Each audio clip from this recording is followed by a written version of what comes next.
Hi. Welcome. If you're watching me, if you don't know me, my name is Betty Sechurabulunkusei. I'm recording from Uganda and I'm recently at Oregano, Bwindi Mountain Lodge, where I am chilling. Yeah? You guys watch out for my next videos and content. You'll be enjoying a lot of it. So, if you know me, you know that I'm a writer. You know that I enjoy all things artsy. I love travel. I love swimming. I love books. And I'm a mother to a precious, beautiful son. So now, I recently started reading this book by Camara Laye. It's The African Child. And someone told me yesterday, shouldn't you have read this like years ago? And yes, I should. And yes, I made many attempts, but I guess I never understood it. So I came back to it and I started reading it. And I just want to share a small excerpt. You know, at the beginning of this book, I'm recently just about to start chapter 2 today. And maybe this gets to me because I'm a mom, but I found something that I found. I know that English cheated us a bit because this book was initially written in French because Camara Laye was francophone, but I found something he wrote to his mother, and I don't know, but for some reason it stuck with me. I'm not into this kind of poetry if it was supposed to be poetry. I love poetry per se, but I would definitely not write mine in this manner. But when I read the whole page, I was touched. And then I'm like, could this be because I'm a mom? Or could this be because it's just beautiful?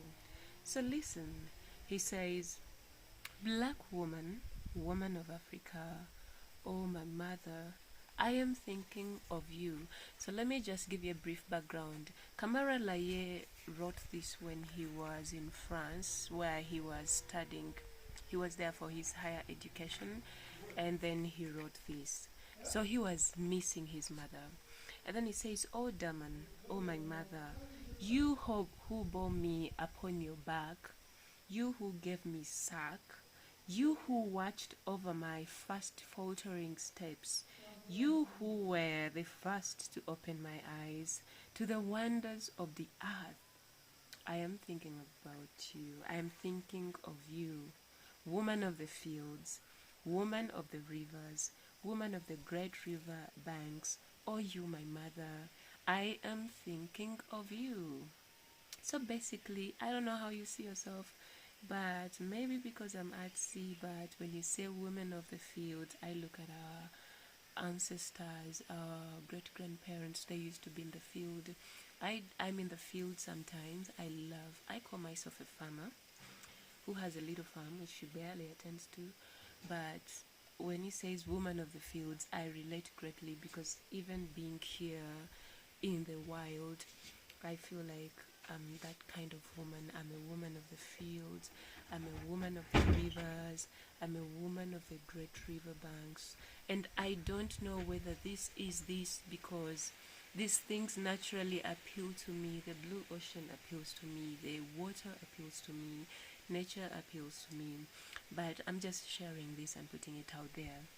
And then he goes ahead to say, oh you Daman, oh my mother, you who dried my tears, you who filled my heart with laughter, you who patiently bore with all my many moods, how I should love to be beside you once again, to be a little child beside you. This is a grown man at university somewhere in France in the early, what, 19 1950s or something, yeah. And he's thinking about his mother. He's reminiscing about his childhood. And when I'm reading this, I'm thinking about my kid. I'm like, oh, I just have a picture of this boy. And then he says, woman of great simplicity, woman of great resignation, oh my mother, I am thinking of you.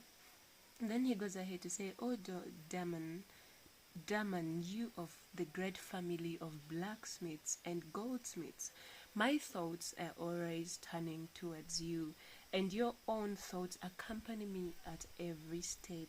Oh, Daman, my mother, how I should love to be surrounded by your loving warmth again, to be a little child beside you."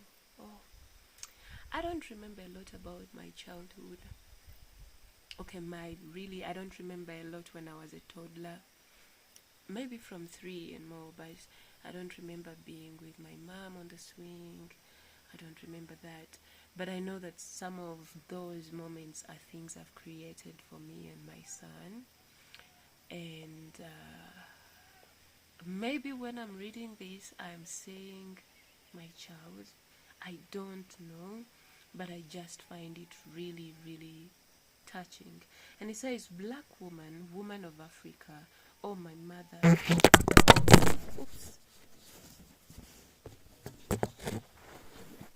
there was an accident, but let's just bear with it.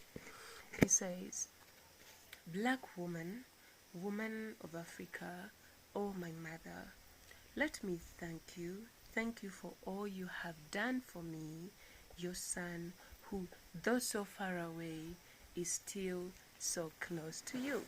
Let me draw even closer because I don't know why I didn't work with my gimbal, but now I have to hustle to put my phone in places.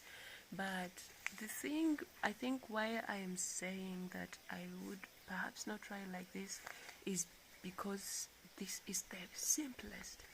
Like, I know it's translated, but it is written in the simplest English, simplest language, and yet it digs so deep if you listen.